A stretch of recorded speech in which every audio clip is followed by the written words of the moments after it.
ನಮಸ್ಕಾರ ಸ್ನೇಹಿತರೆ. ರಶ್ಮಿಕಾ ಮಂದಣ್ಣ ಹಾಗೂ ವಿಜಯ್ ದೇವರಕೊಂಡ ಅವರ ಮದುವೆ ನಡೆಯುತ್ತಿದೆ ಹಾಗೂ ಇವರ ಮದುವೆಗೆ ಸಂಬಂಧಿಕರು ಹಾಗೂ ಆಪ್ತ ಗೆಳೆಯರು ಹಾಗೂ ಕೆಲವೊಂದಿಷ್ಟು ಬಾಲಿವುಡ್ ನಟ ನಟಿಯರಿಗೆ ಮಾತ್ರ ಆಹ್ವಾನವನ್ನು ನೀಡಲಾಗಿದೆ ಹಾಗೂ ಕನ್ನಡದಿಂದ ಆಶಿಕಾ ರಂಗನಾಥ್ ಅವರು ಮಾತ್ರ ರಶ್ಮಿಕಾ ಮಂದಣ್ಣ ಅವರ ಮದುವೆಗೆ ಹೋಗಿದ್ದಾರೆ. ಹಾಗಾದರೆ ರಶ್ಮಿಕಾ ಮಂದಣ್ಣ ಅವರು ತಮ್ಮ ಮದುವೆಯ ಆಹ್ವಾನ ಪತ್ರಿಕೆಯನ್ನು ಕನ್ನಡದಲ್ಲಿ ಕೇವಲ ಆಶಿಕಾ ರಂಗನಾಥ್ ಅವರಿಗೆ ಮಾತ್ರ ನೀಡಿದ್ದಾರಾ ಎಂದು ನೋಡುವುದಾದರೆ ಹೌದು, ಮದುವೆಗೆ ಕೇವಲ ಆಶಿಕಾ ರಂಗನಾಥ್ ಅವರಿಗೆ ಮಾತ್ರ ಆಹ್ವಾನ ಪತ್ರಿಕೆಯನ್ನು ನೀಡಿದ್ದಾರೆ. ಆದರೆ ಮಾರ್ಚ್ 4ನೇ ತಾರೀಕಿನಂದು ರಿಸೆಪ್ಷನ್ ನಡೆಯಲಿದೆ.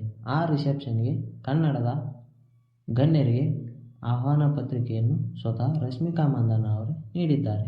ಹಾಗಾದರೆ ಬನ್ನಿ, ಈ ವಿಡಿಯೋದಲ್ಲಿ ನಾವು ರಶ್ಮಿಕಾ ಮಂದಣ್ಣ ಅವರು ತಮ್ಮ ರಿಸೆಪ್ಷನ್ಗೆ ಕನ್ನಡದಲ್ಲಿ ಯಾವೆಲ್ಲ ನಟ ನಟಿಯರಿಗೆ ಆಹ್ವಾನ ಪತ್ರಿಕೆಯನ್ನು ನೀಡಿದ್ದಾರೆ ಎಂದು ನೋಡೋಣ.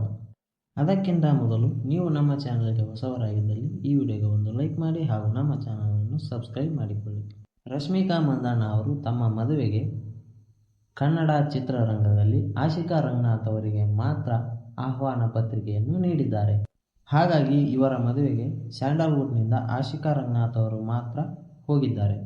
ಆದರೆ ಮಾರ್ಚ್ 4ರಂದು ನಡೆಯಲಿರುವ ರಿಸೆಪ್ಷನ್ಗೆ ಕನ್ನಡದ ಹಿರಿಯ ನಟರು ಹಾಗೂ ಗಣ್ಯರಿಗೆ ಆಹ್ವಾನ ಪತ್ರಿಕೆಯನ್ನು ರಶ್ಮಿಕಾ ಅವರೇ ಸ್ವತಃ ನೀಡಿದ್ದಾರಂತೆ.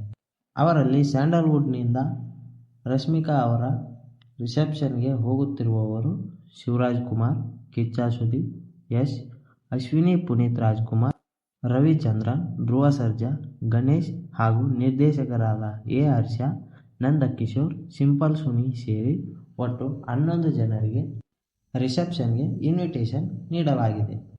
ಆದರೆ ಇಲ್ಲಿ ಗಮನಿಸಬೇಕಾದ ವಿಚಾರ ಏನು ಎಂದರೆ, ರಶ್ಮಿಕಾ ಅವರನ್ನು ಇಂಡಸ್ಟ್ರಿಗೆ ಕರೆತಂದ ರಿಷಬ್ ಶೆಟ್ಟಿ ಹಾಗೂ ಶೆಟ್ಟಿ ಗ್ಯಾಂಗ್ನಲ್ಲಿ ಯಾವೊಬ್ಬರಿಗೂ ಸಹ ರಿಸೆಪ್ಷನ್ಗೂ ಸಹ ರಶ್ಮಿಕಾ ಅವರು ಇನ್ವಿಟೇಷನ್ ನೀಡಿಲ್ಲ. ಕಿರಿಕ್ ಪಾರ್ಟಿ ಮೂಲಕ ಸಿನಿಮಾ ರಂಗಕ್ಕೆ ರಶ್ಮಿಕಾ ಅವರು ಎಂಟ್ರಿ ನೀಡಿದರೂ ಸಹ ಕಿರಿಕ್ ಪಾರ್ಟಿ ಸಿನಿಮಾದಲ್ಲಿ ಕೆಲಸ ಮಾಡಿದಂತಹ ಯಾರೊಬ್ಬರಿಗೂ ಸಹ ರಶ್ಮಿಕಾ ಅವರು ತಮ್ಮ ಮದುವೆಯ ರಿಸೆಪ್ಷನ್ಗೆ ಇನ್ವಿಟೇಷನ್ ನೀಡಿಲ್ಲ. ಇದರ ಬಗ್ಗೆ ಈ ಮಾಹಿತಿ ನಿಮಗೆ ಇಷ್ಟವಾಗಿದ್ದಲ್ಲಿ ಈ ವಿಡಿಯೋಗೆ ಒಂದು ಲೈಕ್ ಮಾಡಿ ಹಾಗೂ ನಮ್ಮ ಚಾನಲ್ ಅನ್ನು ಸಬ್ಸ್ಕ್ರೈಬ್ ಮಾಡಿ. ಧನ್ಯವಾದಗಳು.